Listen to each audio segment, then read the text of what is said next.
যখন যে বিধান, যখন যে করণীয়, যখন যেটা বর্জনীয়, এটা যদি আমি আপনি যথাযথভাবে যথাসময়ে সঠিক সময়ে যদি আঞ্জাম দেন, তাহলে এটাই হবে আপনি আমার দুনিয়ার জন্য কল্যাণ, আখিরাতের জন্য কল্যাণ।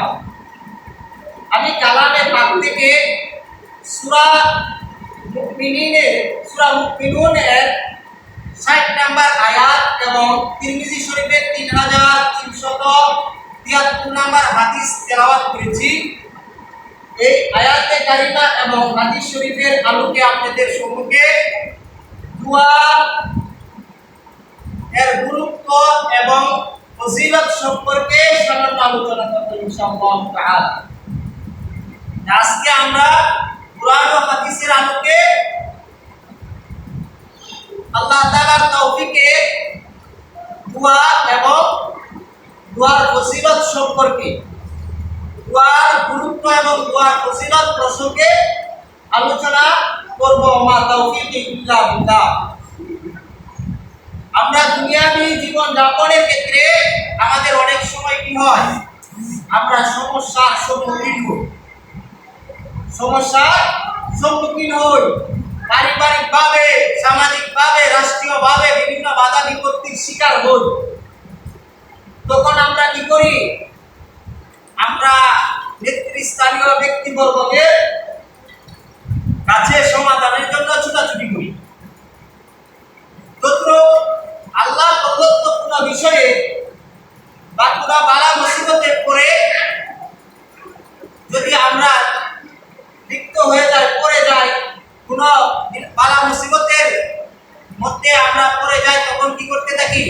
আমরা দুনিয়াবি আসবাব তালাশ করতে থাকি। দুনিয়াবি আসবাব কি করতে থাকি? তালাশ করতে থাকি।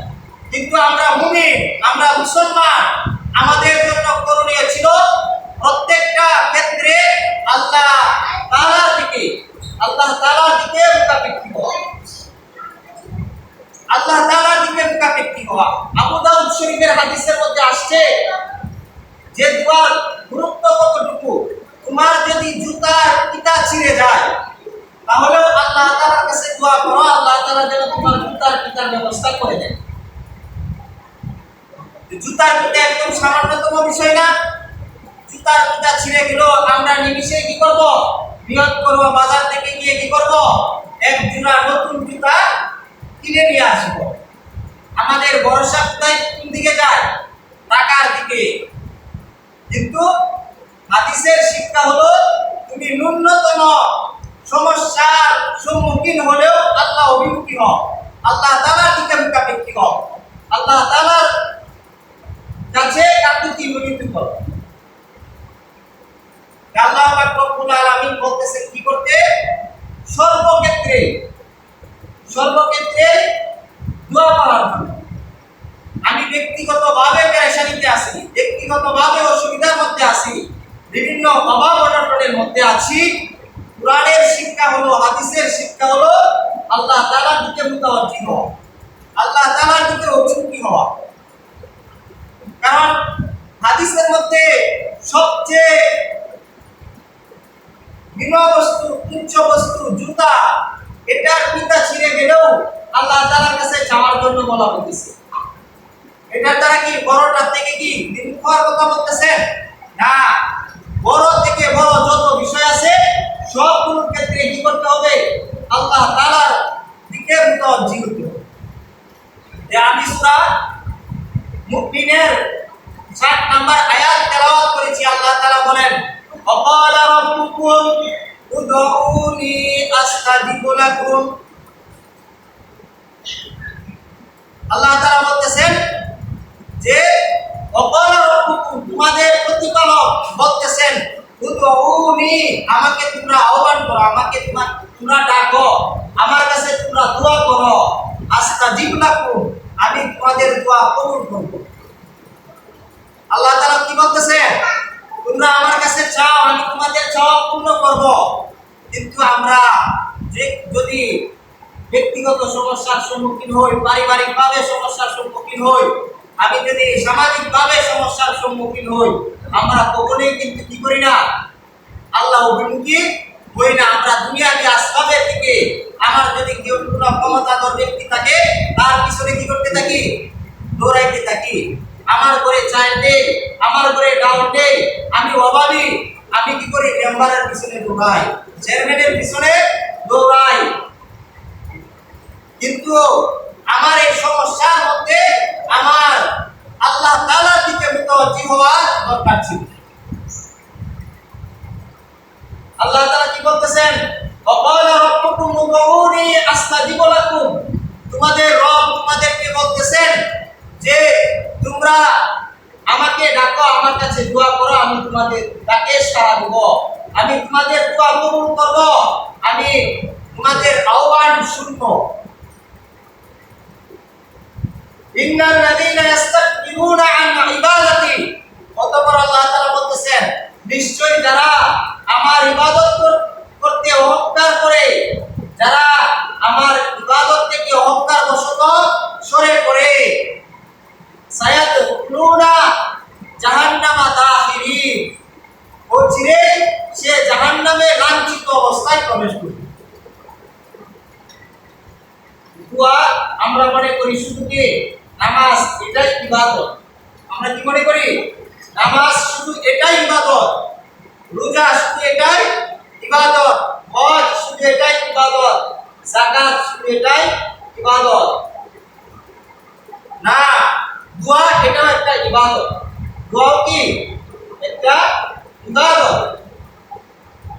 যে আবু হুরায়রা রাদিয়াল্লাহু আনহু থেকে বর্ণিত তিরমিজি শরীফের হাদিস 3370 নম্বর হাদিস, আন আবি হুরায়রা রাদিয়াল্লাহু আনহু আন্নাহু قال قال رسول الله صلى الله عليه وسلم ليس شيء أكرم على الله تعالى من الدعاء।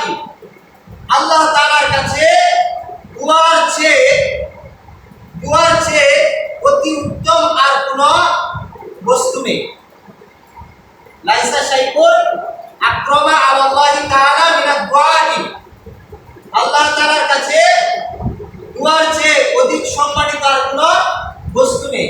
তা আমরা এই হাদিস থেকে কি শিক্ষা পেলাম?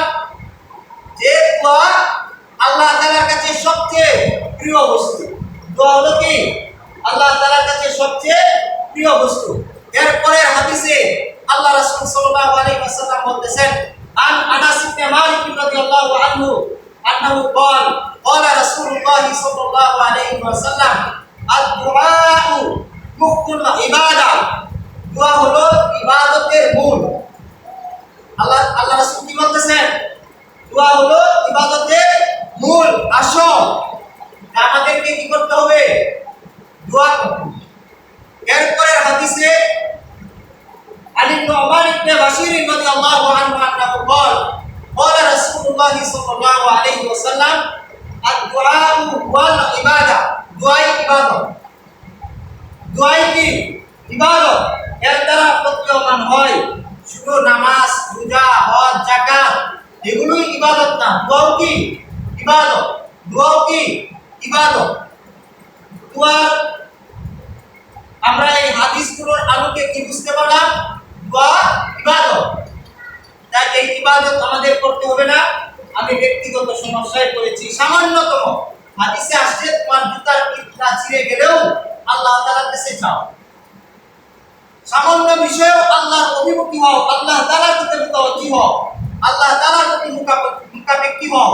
তাহলে বড় থেকে বড় বিষয়ে কি করতে হবে? আরো আগেই আল্লাহ তাআলার দিকে ফিরে আসতে হবে। সাহাবায়ে কেরামের জীবনী কি ছিল? আল্লাহ রাসূলের জীবনী কি ছিল? ইসলামের প্রথম যুদ্ধ হলো বদর যুদ্ধ। এর আগে ওইরকম ভাবে যুদ্ধ হয় নাই। সাংঘর্ষিক ভাবে সরাসরি মোকাবেলার মাধ্যমে সর্বপ্রথম যুদ্ধ হলো বদর যুদ্ধ। আল্লাহ রাসূল সাল্লাল্লাহু আলাইহি ওয়াসাল্লাম সেজদায় পড়ে কান্নাকাটি করতেছেন, আল্লাহ তাআলার কাছে দোয়া করতেছেন। কারণ বান্দা সেজদার মধ্যে সবচেয়ে আল্লাহ তাআলার নিকটতম থাকে। বান্দা আল্লাহ তাআলার নিকটতম হওয়ার মাধ্যম কি? সেজদা। আল্লাহ রাসূল সাল্লাল্লাহু আলাইহি ওয়াসাল্লাম সেজদায় পড়ে দোয়া করতেছেন, হে আল্লাহ, মাত্র সামান্য কয়েকজন মুসলমান, 313 জন মুসলমান, আর কয়েকজন বাড়তি আছে। বদরের যুদ্ধের জন্য মাত্র কয়জন প্রস্তুত হয়ে গেছেন? 313, 14, 15 এরকম। আল্লাহ রাসূল সাল্লাল্লাহু আলাইহি ওয়াসাল্লাম দোয়া করতেছেন যে আপনার দ্বীন, আপনার ইসলাম আপনি রক্ষা করবেন। আমরা দুটি কয়েক মুসলমান আজকে আমরা যদি আজকে ধ্বংস হয়ে যাই, আমরা যদি পরাজিত হয়ে যাই, তাহলে এই পৃথিবীর বুকে সত্যের বাণী ইসলাম নিভে যাবে, ইসলামের প্রদীপ নিভে যাবে। আপনি আমাদেরকে কি করুন? সাহায্য করুন, আপনি আমাদেরকে সাহায্য করুন। বলা আল্লাহ তাআলা কি করেন? ফেরেশতা পাঠিয়ে এই 313 জনের কাফেলাকে ভারী করে আল্লাহ তাআলা ইসলামের প্রথম মোকাবেলা, প্রথম সরাসরি যুদ্ধ বদরকে আল্লাহ তাআলা বদর যুদ্ধকে বিজয় দান করলেন। ইসলামের কালিমাকে আল্লাহ তাআলা উন্নীত করে দিলেন। আল্লাহ রাসূল কি করেছেন? আল্লাহ তাআলার কাছে দুআর মাধ্যমে সহযোগিতা চেয়েছেন। আপনি যদি আল্লাহ তাআলার কাছে না চাই, তাহলে আল্লাহ তাআলা রাগান্বিত হন। কি হন? রাগান্বিত হন। তিরমিজি শরীফের 3373 নম্বর হাদিস, عن ابي هريره رضي الله عنه انه قال رسول الله صلى الله عليه وسلم من لم يسأل الله يغضب عليه। যে ব্যক্তি আল্লাহ তাআলার কাছে প্রার্থনা করে না, যে ব্যক্তি আল্লাহ তাআলার কাছে দোয়া কামনা করে না, আল্লাহ তাআলা তার প্রতি রাগান্বিত হন। আল্লাহ তাআলা তার প্রতি কি হন? রাগান্বিত হন, ক্রোধান্বিত হন। তাহলে যার প্রতি আল্লাহ তাআলা রাগ থাকবে, সে কি দুনিয়াবী জীবনে, পরকালীন জীবনে শান্তি পাবে? পাবে না। এই আল্লাহ তাআলার রাগ থেকে পরিত্রাণের মাধ্যম কি? দোয়া। পরিত্রাণের মাধ্যম দোয়া। আল্লাহ রাসূল সাল্লাল্লাহু আলাইহি ওয়াসাল্লাম কি করতেন? যখনই সমস্যায় পড়ে যেতেন, আল্লাহ তাআলার কাছে দুহাত তুলে কি করতেন? দোয়া করতেন।